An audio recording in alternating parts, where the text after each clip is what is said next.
Olá, tudo bem, irmão? Tudo bem, irmã? Que bom que a gente pode estar aqui juntos para falar mais uma vez, para adorar a Deus com mais um comentário da lição da Escola Sabatina e por isso você é meu convidado especial para estar aqui junto com a gente. Meu chamado para você é que você estude a lição da Escola Sabatina sempre. É muito importante estudar a lição da Escola Sabatina.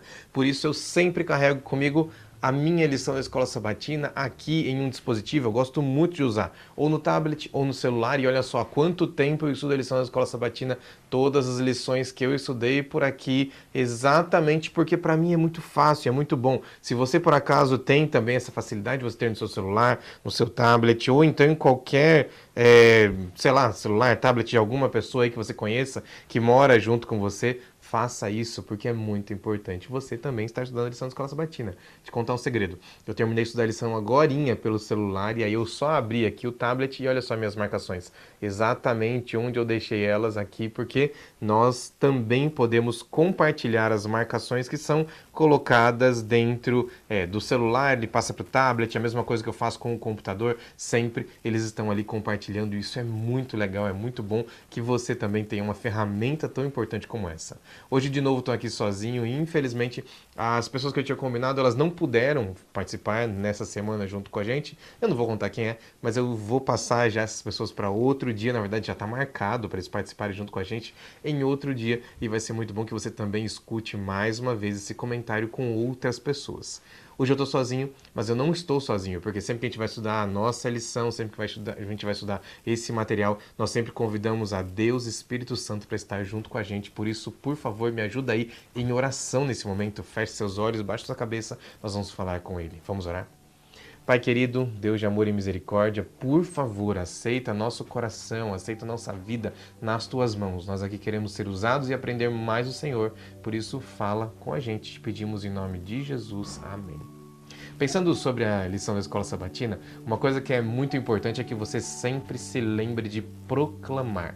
Afinal de contas, proclamar é o tema desse ano da nossa Associação Paulista Sul. Obviamente, vários outros temas vão aparecer em outros momentos, como semanas de orações diferentes, mas nós que somos anciãos, pastores, diáconos, estamos sendo convidados a sempre proclamar. Uma coisa que me chama a atenção é que para a proclamação acontecer, você precisa saber o que você está proclamando. Não é possível você simplesmente chegar em qualquer lugar e começar a falar coisas aleatórias, porque não é assim que funciona a proclamação do Espírito Santo, como ele faz com o Evangelho de Cristo. Por isso, Jesus te chama a estudar a Palavra de Deus. E a melhor maneira que você tem para estudar a Palavra de Deus, para saber como proclamar o Evangelho, é a partir do estudo da lição da Escola Sabatina. Não se esqueça e sempre incentive as pessoas que moram com você, que estão perto de você, a sempre estarem estudando a lição da Escola Sabatina. Vamos lá para o texto da lição da Escola Sabatina dos adultos. Nós estamos aqui na semana do dia 10 até o dia 16 de maio. É a semana número 7 da lição. E eu abro a minha Bíblia, ou melhor, a minha lição, exatamente no texto. Abri. Deu certo aqui agora há pouco. Exatamente no texto do verso para memorizar, que fala assim, ó. Está ali no livro de Isaías, no capítulo 6, no verso 8. Depois disso, ouvi a voz do Senhor que dizia: A quem enviarei e quem há de ir por nós? Então eu respondi, Isaías fala: Eis-me aqui, envia-me a mim. Em quantos momentos nós aqui somos chamados para estar na presença de Deus? Em muitos deles. Só que muitas vezes nós não temos noção do que é estar na presença de Deus.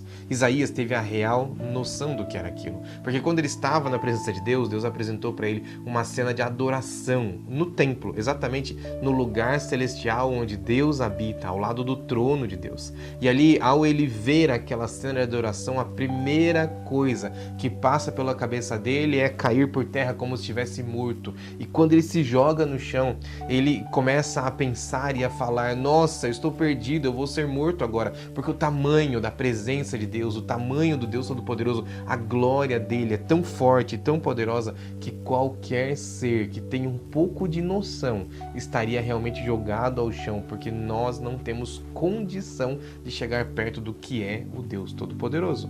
Por isso, Isaías agora ao chão, ele começa a dizer: socorro, eu vou morrer, porque eu sou muito pequeno, eu não consigo fazer nada disso. Naquele mesmo momento, a história de Isaías no capítulo 6 conta que um anjo sai lá do altar de adoração, perto do trono de Deus, e ele pega com uma ferramenta um tição, um pedaço de de brasa quente do fogo. E ali, quando ele traz essa brasa, ele encosta na boca de Isaías. Logo em seguida, Isaías ouve a pergunta: quem há de ir por nós? Exatamente a do verso 8. Quem há de ir por nós? A quem enviaremos? Então Isaías tem a coragem de responder: eu aqui, Senhor, eu posso ser enviado. Deus nunca pretendeu que a humanidade morresse, ou então que ele fosse afetado por qualquer tipo de pecado, mas infelizmente, quando Adão e Eva aceitam o pecado que entrasse dentro desse mundo, o pecado ele então entra na nossa vida, na nossa humanidade, e hoje, infelizmente, não existe nenhum ser humano que tenha a capacidade de poder estar na presença de Deus. Essa é a primeira visão que o livro, que a lição da Escola Sabatina faz com que a gente vá, que a gente enxergue. E por que é importante enxergar isso? Porque é importante nós aqui abrirmos a nossa mente para essa realidade. Porque para nós estarmos na presença de Deus, nós precisamos sim entender quem é Ele. E aqui, na lição dessa semana, foi proposto para a gente tentar entender um pouquinho sobre o que é essa relação entre Deus, os seres celestiais e o que nós aqui somos. Nós somos seres pecadores que são muito frágeis, muito, muito fracos. Exatamente assim que nós somos. Nós fomos criados, obviamente, pelo Deus Todo-Poderoso, criados para sermos fortes, para sermos poderosos, assim como Adão e Eva eram, só que eles escolheram estar no caminho mau. E hoje, na nossa condição pecaminosa, do pecado que habita o mundo e o universo, nós não temos condição alguma de sequer chegar próximos do Deus Todo-Poderoso. É por isso que nós aqui precisávamos entender o nosso tamanho. E aí, a lição, ela fala pra gente no segundo parágrafo ali, no finalzinho dele, exatamente aquela frase que Isaías fala: sou homem de lábios impuros e habito no meio de um povo de impuros lábios. É exatamente a sensação que todo aquele ser humano que entende quem chega na presença de Deus, sente exatamente isso, porque quando nós estamos na presença de Deus, nós temos que entender o tamanho de quem nós somos. É interessante, né, como tem aqui uma ilustração, e essa ilustração conta mais ou menos pra gente o que é que está acontecendo. Em alguns lugares, ou melhor, uma pessoa resolveu comprar uma igreja, um grupo resolveu comprar uma igreja para então melhorar ali o lugar onde eles estavam adorando.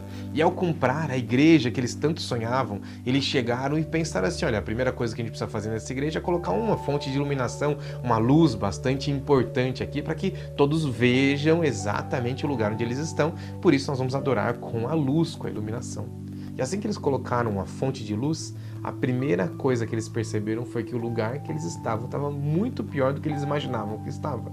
Da mesma forma com Deus. Quando a gente chega perto da luz de Deus, do poder dele, nós percebemos que nós aqui estamos realmente muito distantes do ideal dele. O ideal de Deus é um ideal de amor, é um ideal de bondade, é um ideal de perfeição. E nós, como seres humanos, não conseguimos de forma alguma chegar nesse ideal. Por isso, Jesus, ele se coloca à nossa disposição para entregar a própria vida em nosso favor, para então ser a oferta que nos dá o perdão. Exatamente isso que acontece quando o serafim sai lá da presença de Deus e ele vem na direção de Isaías e encosta na boca de Isaías exatamente aquela brasa viva, como se fosse aquele carvão vivo, cheio de fogo ainda. Da mesma forma acontece com a gente quando acontece a adoração perto de nós. Nós aqui deveríamos sim nos sentir pequenos, pesarosos e realmente com o tamanho do pecado que nós cometemos. Só que é interessante porque o nome serafim, o nome dado ao anjo que sai lá da presença de Deus, da adoração a Deus e vem na direção de Isaías, é um tal de um serafim. Os serafins são os anjos que realmente ficam na presença de Deus. Eles são aqueles que têm 6 asas, a nossa classificação, né? Que é, na verdade, simplesmente uma alusão à presença deles onde eles estão. Nós explicamos assim que com 2 asas eles voam, com 2 asas eles tampam o rosto e com 2 asas eles tampam os pés. Essa daqui é simplesmente uma forma ou então a demonstração do lugar onde eles estão. Mas o nome serafim, segundo a lição da Escola Sabatina, significa exatamente aquele que queima. Queima o quê? Queima incenso, queima sacrifícios em adoração a Deus. Ou seja, é aquele que está o tempo inteiro a serviço de Deus. Naquele momento, quando Isaías é tocado na boca por aquele pedaço de fogo ardente ainda, segundo o que a Bíblia conta pra gente, algumas coisas acontecem. Porque naquele mesmo momento, Isaías muda, porque ele estava pesaroso, ele estava caído ao chão, ele não conseguia ver um futuro para a vida dele, mas na hora que aquele serafim toca a boca dele com aquela brasa viva, a disposição dele muda. E agora, ao invés de ser uma pessoa jogada ao chão, Isaías é uma pessoa que está disposta a sair para pregar. Que tipo de disposição você tem? Porque Isaías precisou ser perdoado, entender o perdão de Deus para que então ele pudesse ser alguém que estava na disposição de adorar a Deus. Como é que você está aí? Será que você já entendeu que Jesus pode sim perdoar a sua vida, te perdoar, e então por isso ele te chama para que você também saia para pregar? Ou será que você continua largado no chão, sem ter nenhuma reação de sair e pregar o Evangelho?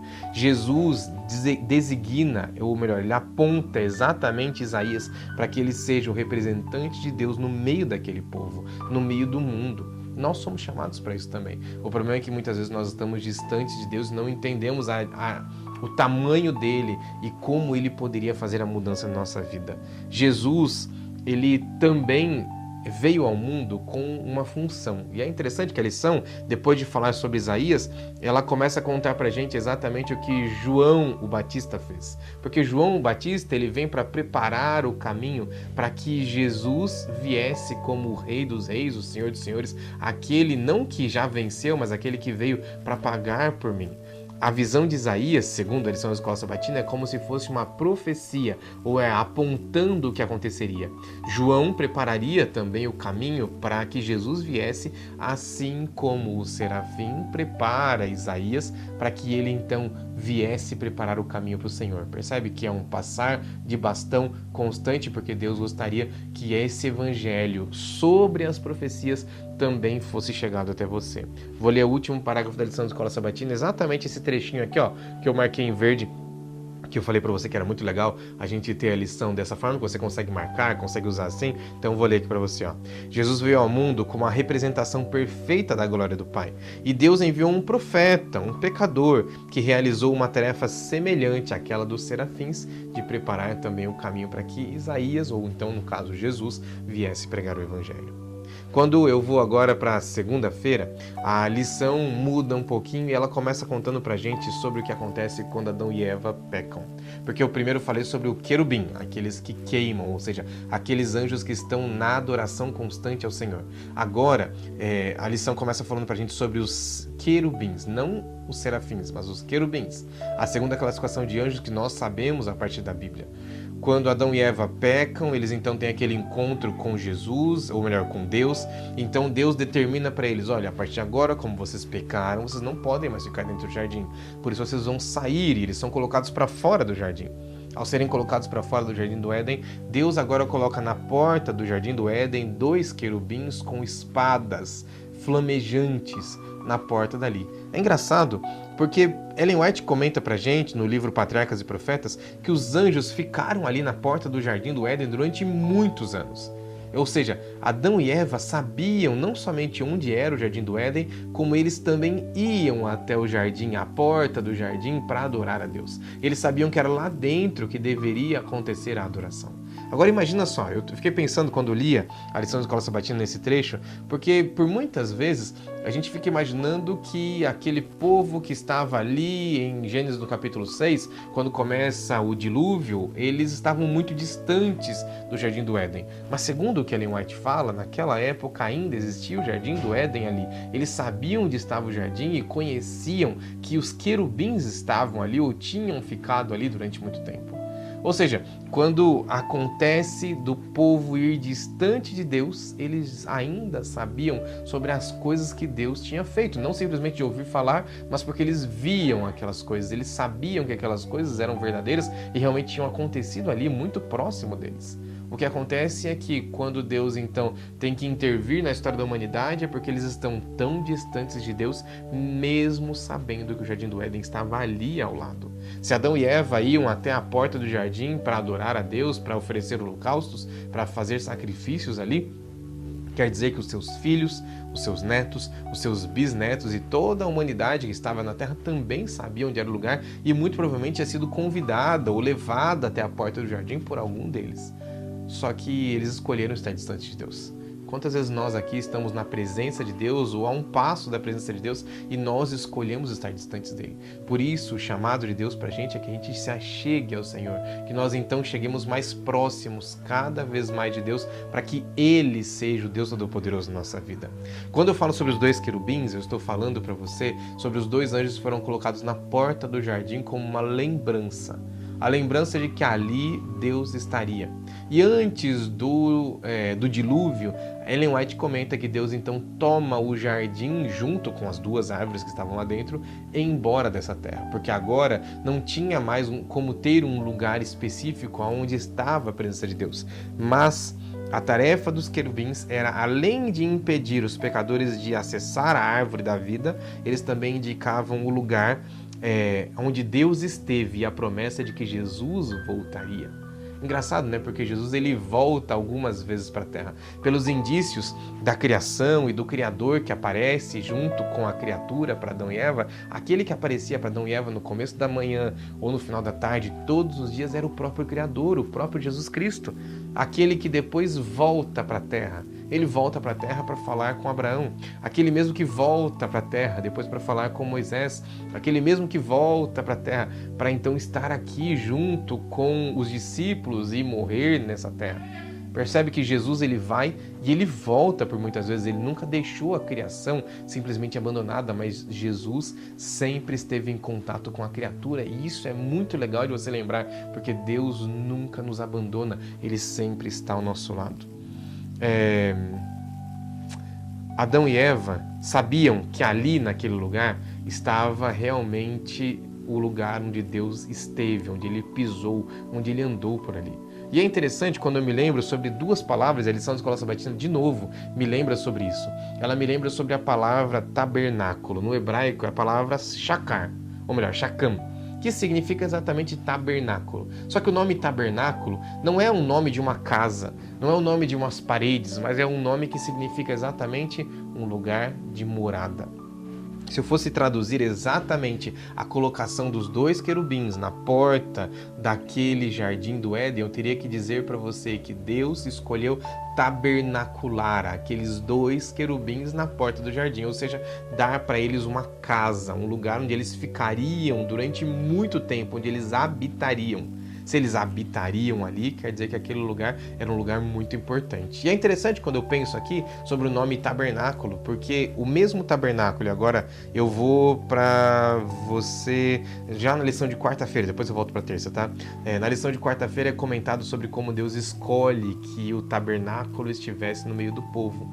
E Deus escolhe, dizendo assim exatamente lá em Êxodo 24, 14, acho que é isso, Êxodo 24, 14, que fala assim: me farão um santuário e eu habitarei no meio deles. É exatamente esse o ponto. Deus não quer que a gente tenha um lugar aleatório para morada em qualquer lugar no universo, mas Ele quer um lugar onde Ele também pode estar, porque o sonho de Deus é viver junto com a gente, tabernacular, morar ao lado da criatura. Esse é o sonho, esse tipo de relacionamento que Deus deseja para você e para mim. A lição de terça-feira, volta para ela, a lição de terça-feira fala um pouquinho sobre a função dos querubins. Os querubins são citados algumas vezes, né, no Antigo Testamento. Mas é interessante como é que os querubins eles tinham uma função fundamental dentro da adoração dentro do tabernáculo. Lembra como é que era? O tabernáculo ele era quase como um retângulo assim, onde bem aqui na entrada existia ali um lugar onde aconteciam os sacrifícios, depois tinha uma pia onde acontecia a limpeza, depois existia o retângulo onde ficava ali a adoração, o lugar santo e o lugar santíssimo. no lugar santíssimo existia a arca da aliança de Deus com o ser humano ou com o povo de Israel. E ao existir essa arca, Deus então separa e pede para que seja montado em cima da arca 2 anjos, como que deitando as asas um para o outro em posição de adoração. E ali no meio desses 2 anjos acendia um fogo, uma luz sagrada chamada de Shekinah, um nome que não está na Bíblia, mas que era o nome colocado para representar que Deus tinha passado por ali, ou que Deus estava ali. Não eram os seres humanos que acendiam aquela lâmpada ou aquela luz, mas era Deus quem aparecia e fazia com que aquela luz brilhasse para representar que Ele estava ali. Só que em cima dessa arca existiam ali 2 anjos, exatamente com as suas asas colocados em posição de adoração. Qual é a posição que você acha que Deus gostaria que nós estivéssemos hoje? Simplesmente largados ou em qualquer canto? Ou então entendendo que ao lado do trono de Deus, a nossa única posição disponível é a posição da adoração. É sobre entender isso que tem a ver com entender as profecias, porque Deus está nos chamando para a adoração. Infelizmente, o povo de Israel não entendeu o que é que significava aquilo naquela condição, mas eles então são chamados de várias outras formas a tentar entender isso. Quer ver uma outra forma? Existiam, na verdade, uma outra forma de adoração também era colocado com os seres que Isaías, ou melhor, que Ezequiel consegue enxergar quando ele está, então, tendo a visão, eu estou querendo encontrar aqui, dos querubins, ali no capítulo 10, os versos 1 a 21. No capítulo 10, os versos 1 a 21, Ezequiel tem a visão de querubins que tinham 4 rostos. Nesses 4 rostos eram interessantes porque cada um deles tinha um formato, né? O primeiro deles tinha a figura de um leão, o outro lado tinha a figura de um homem, o outro lado de uma águia e o outro lado de um boi. Esses 4 animais simbolizavam coisas muito importantes. E apesar da Bíblia também não falar, é importante a gente lembrar de uma das coisas que a lição da Escola Sabatina também cita. Porque os estandartes, ou seja, as bandeiras que as tribos de Israel carregavam durante o período que eles andaram no deserto, tinham também esses animais desenhados. E por que eles tinham esses animais? Porque representavam exatamente a força do que Deus gostaria que eles fossem no meio do povo. E aí a tradição judaica ou israelita conta pra gente que esses estandartes eram... Judá carregava sempre uma bandeira na frente do povo com uma imagem de um leão. Ruben carregava uma imagem de um homem. Efraim carregava a figura de um boi. E Dan carregava a figura de uma águia. E ainda mais, é mais interessante ainda, porque esses 4 animais aparecem com os rostos nos querubins que são enxergados lá no texto de Ezequiel, no capítulo 10, e também quando a gente vai para Isaías no capítulo 6 e também Apocalipse no capítulo 4, esses seres se confundem porque nós encontramos as mesmas imagens de 4 faces, de 4 formas de se apresentar nesses animais que são apresentados ali. O que é que chama a atenção quando eu vejo esses querubins? É que Deus também pensou em mostrar para a gente formas pelas quais ele seria apresentado aqui na Terra. Os 4 evangelhos apresentam Jesus de 4 formas diferentes, exatamente como um Deus que é todo poderoso, que tem toda a força como um boi, um Deus que tem toda a visão e todo o poder de quem enxerga as coisas de cima como uma águia, um Deus que se transforma em ser humano, o rosto de um homem, e também o leão da tribo de Judá. Essas 4 figuras também são a representação de quem era Jesus. Mas eu vou aumentar um pouquinho mais para você. Porque você lembra quando Deus então institui o santuário, o tabernáculo aqui na terra? Ele ainda assim, ele marca que cada uma das tribos líderes do povo, que eram essas 4 que eu já falei para você, eu vou citá-las de novo aqui, Judá, Ruben, Efraim e Dan, essas 4 tribos líderes, elas tinham exatamente lugares específicos para ficar. Por exemplo, vou virar de novo para você aqui a tela do meu tablet. Aqui, exatamente quando o santuário se estabelecia, eles então marcavam, uma tribo ficava para cá, outra tribo ficava para cá, outra para cá e outra para cá. E outras 2 tribos sempre se posicionavam ao lado dessas aqui, para que ficassem 3, 3, 3 e 3, exatamente de uma forma específica como Deus tinha escolhido. 4 lados, norte, sul, leste, oeste, mas que tinha muito mais a ver, ao invés da rosa dos ventos, ou seja, a determinação de localidade, tinha muito mais a ver com a forma que eles estavam adorando a Deus, ou a função deles no meio daquele povo, porque Deus é um Deus de ordem, é um Deus de amor, é um Deus que gosta da ordem, para que então ele seja adorado. E presta atenção em tudo isso daqui, ó. Quando eu me lembro sobre a forma como a Bíblia mostra pra gente como será a Nova Jerusalém, eu me lembro sim que Deus tinha pedido para que cada 3 tribos ficassem, cada tribo tivesse o seu lugar específico ao entorno do santuário, mas tinha mais uma coisa. Porque se eu for para Apocalipse no capítulo 21, no verso 22, a Bíblia descreve pra gente que o santuário de Deus está na Cidade Santa. E quando o santuário de Deus vem para a Cidade Santa, nós então sabemos que a Cidade Santa tem exatamente os portões com os nomes das tribos, exatamente nas posições corretas, assim como acontecia aqui no santuário, no deserto, onde o povo de Israel vagou durante 40 anos. Ou seja, esse Deus de misericórdia, esse Deus de amor, ele também é um Deus de ordem, que coloca pra gente características verdadeiras, apontando pra gente que nós aqui precisamos sim entender o chamado dele para a salvação. Deixa eu te colocar um último ponto. E esse aqui me chamou muito a atenção no finalzinho da lição de quarta-feira, lá nessa pergunta, aquelas letrinhas miúdas que a gente normalmente não lê, sabe? Vindo lá para aquela pergunta, eu li exatamente assim, ó. Mesmo não vivendo no acampamento de Israel, como é então que nós aqui podemos nos aproximar de Deus? Afinal de contas, eles entendiam que só dava para se aproximar de Deus quando eles chegavam próximos do santuário. E hoje, como é que você se aproxima de Deus? E eu me lembrei que quando o povo de Israel foi chamado para ser o povo de Deus, eles tinham que ser um centro, um lugar onde todos os povos da terra viessem até eles, porque ali estava o santuário, ali estava o lugar onde Deus se manifestaria. Uma vez que eles não aceitam mais estar ou ser a sede do santuário de Deus, o santuário é retirado deles e agora nem a Arca da Aliança, nem mesmo os outros utensílios verdadeiros estavam ali. E agora eles continuaram fazendo os costumes de, mesmo assim, sacrificar cordeiros e todo o resto, mas não era mais exatamente a forma de adoração como Deus tinha separado. Só que, quando o santuário de Cristo vier para essa terra, nós vamos ter novamente uma forma de adoração com o próprio Deus ali. E agora a pergunta que está sendo colocada aqui é: como é que eu alcanço então essa última forma de adoração que é tão importante para a gente? E eu te digo como. Quando o povo de Israel estava aqui, eles tinham que ser um centro, onde as outras pessoas do mundo viessem até eles para perguntar o que é que está acontecendo, por que vocês são tão importantes, por que vocês têm tanta organização, por que vocês adoram esse Deus aí. Só que hoje, quando o santuário não existe mais na terra, nós agora temos a Israel espiritual. Porque Deus, ao invés de colocar um ponto onde todos têm que vir, Ele nos envia para nós contarmos sobre as boas novas de salvação, mesmo sem o santuário aqui na terra, para que nós possamos então ver Jesus no novo santuário, no lugar que Ele tem preparado para a gente.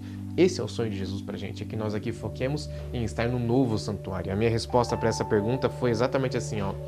Hoje, nós não somos a Israel física, mas nós somos a Israel espiritual. A Israel que busca a salvação através das boas novas eternas de salvação que só podem vir de Cristo Jesus. E nós aqui precisamos sim estar focados no Mestre Jesus que está lá no céu e que um dia virá para nos buscar e nos levar para morar com Ele para a eternidade. E esse é o sonho de Jesus para a gente. Na lição de quinta-feira, então, tem o ponto final dessa lição da Escola Sabatina e agora a gente vai para uma história que eu preciso falar para você. Eu não gosto não, mas eu preciso falar dela para você, que é exatamente sobre o momento onde Lúcifer cai. Lúcifer não é um nome que também está na Bíblia, mas é um nome que simboliza quem era esse anjo. O anjo de luz que estava, obviamente, adorando a Deus. Ele era a representação da adoração completa a Deus. Mas, segundo o que a Bíblia fala, começa dentro do coração dele uma coisa chamada mistério da iniquidade. E quando o mistério da iniquidade começa, eles então começam ele começa a espalhar mentiras de pecado em todos os lugares por onde ele passa. A Bíblia chama isso de o seu comércio, ou seja, ele conversava, ele levava aquela história para outras pessoas, levando aquela fofoca de que Deus não era tão bonzinho assim, o que na verdade era uma mentira, porque o Deus Todo-Poderoso sempre foi o Deus de amor, de misericórdia, de bondade, e é Ele quem sempre está com a gente. Obviamente, quando ele vai para o caminho do mal, ele deixa de representar as bondades de Deus. E agora, Deus não determina mais que um anjo seja o anjo específico, que seja chamado de o anjo de luz, mas Deus determina para a gente a salvação. Para Lúcifer foi entregado todas as oportunidades de salvação, mas para a gente continuam sendo entregues todas as oportunidades de salvação. Tem mais um detalhe que é muito legal saber, porque Ellen White comenta que os anjos e Deus, ou melhor, os anjos caídos, tinham a possibilidade de entrar no céu mesmo depois da queda de Lúcifer e deles mesmo.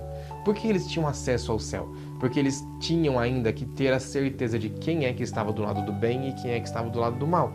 E por ocasião ali da morte de Jesus na cruz do Calvário, quem proíbe a entrada deles no céu não é Deus, mas são os próprios outros anjos que proíbem a entrada daqueles anjos maus que fizeram ou que trabalharam para que Jesus morresse, a entrada deles no céu. Por que isso é importante eu saber cada um desses detalhes? Porque o Deus de amor sempre estende misericórdia e sempre dá para a gente a oportunidade de escolhermos de que lado nós vamos estar. A pergunta é: de que lado você vai estar?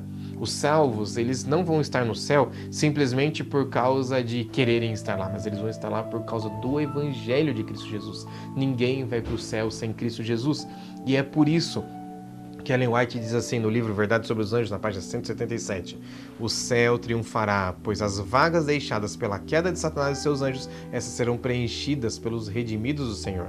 E o texto da lição continua no próximo parágrafo dizendo assim, os salvos estarão lá no céu somente por causa do Evangelho de Cristo. De fato, o tema do Evangelho da Redenção, ele é encontrado de maneira bastante expressiva, bastante importante naquela cena do trono celestial. Lá em Apocalipse no capítulo 4, no capítulo 5. Por exemplo, os anjos eles proclamam: digno és de pegar o livro e de quebrar os selos, porque foste morto e com o teu sangue compraste para Deus os que procedem de toda a tribo, língua, povo e nação. O que isso significa? Significa que a descrição do Evangelho é a morte de Jesus para a redenção da humanidade. Se tem alguma coisa que eu preciso falar para você no final dessa lição da Escola Sabatina é dizer para você assim, não se esqueça, Jesus morreu por você, para você, para que todos nós aqui pudéssemos ter a nossa vida entregue nas mãos dele e a serviço dele nós sejamos transformados, mudados e acrescidos em amor, em bondade, porque esse é o sonho de Cristo Jesus, que nós aqui sejamos prontos para viver eternamente com Ele lá no céu. Meu chamado para você, entrega a sua vida nas mãos de Jesus. Afinal de contas, a descrição do Evangelho é a morte de Jesus para a redenção, para a transformação e para a nossa mudança de todos os nossos pecados, o perdão de todos eles, para vivermos eternamente lá no céu. Você aceita Jesus? Você aceita estar com Cristo Jesus? Então deixa eu te falar da última coisa. Nós estamos aqui juntando elementos para aprender sobre como entender a profecia bíblica, correto? É isso que a gente está fazendo? Então vamos lá. Pega a sua Bíblia aí e vai para Apocalipse no capítulo 14, no verso 6. Lá eu leio assim, E eu vi outro anjo voando pelo meio do céu e tinha um evangelho eterno para proclamar aos que habitam sobre a terra, a toda nação, tribo, língua e povo. Essa profecia sobre os anjos, a tríplice mensagem angélica, ou seja, as 3 mensagens dos anjos que saem pregando, ela diz assim, eles tinham um evangelho eterno para pregar. O que é o evangelho eterno? O evangelho foi criado agora, então, porque ele não existia antes, já que agora eles têm que pregar esse evangelho. Não. O evangelho eterno é o mesmo evangelho que estava lá no Jardim do Éden, quando Jesus vira para Adão e Eva e diz assim, infelizmente vocês pecaram, mas eu preciso entregar para vocês a salvação. E como é que eu vou entregar para vocês? A partir de um cordeiro hoje, mas em breve eu virei e eu vou morrer para pagar pelo seu pecado. Jesus já morreu, Jesus já veio e ele já pagou pelo meu e pelo seu pecado. Sabe o que falta pra gente? Entregar a nossa vida nas mãos dele.